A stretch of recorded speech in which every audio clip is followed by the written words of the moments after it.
अस्सलाम वालेकुम दोस्तों, क्या हाल है। उम्मीद करता हूँ कि सब दोस्त खैरियत से होंगे। नदीम वाइस चैनल में खुश आमदीद। एक कुत्ता नज़ाक के आलम में था और इसका मालिक पास बैठा आंसू बहा रहा था। फर्तनाज रंज से इसकी हिचकी बंधी हुई थी। रोता जाता और कहता जाता कि हाय, मुझ पर तो आसमान टूट पड़ा।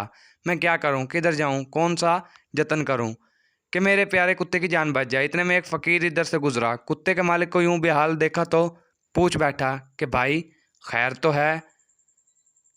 कुत्ते के मालिक ने जवाब दिया, मेरा ये कुत्ता जिस पर नज़ा का वक्त तारी है बड़े औसाफ वाला है। रात को मेरे मकान की निगहबानी करता है। क्या मजाल कि कोई परिंदा पर मारे। कुत्ता क्या शेर का हो शेर, दौड़ने में हर हिरन को मात कर दे।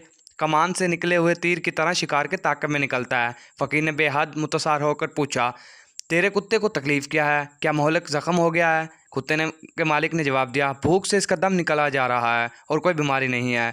कई दिन हो गए इसे खाने को कुछ नहीं मिला। फ़कीर ने कहा, भाई सब्र करो, इसके अलावा कोई चारा भी नहीं है।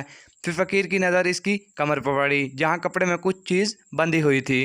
फ़कीर ने पूछा, इसमें क्या है। वो शख्स बोला कि मैंने कल के लिए कुछ रोटियां और खाने का सामान रखा हुआ है। फ़कीर ने कहा, अगर कुत्ता इतना अच्छा है तो फिर इसको रोटी क्यों नहीं देता। वो शख्स बोला कि कुत्ते से इस हद तक भी मोहब्बत नहीं कि अपनी रोटी इसे दे दूँ।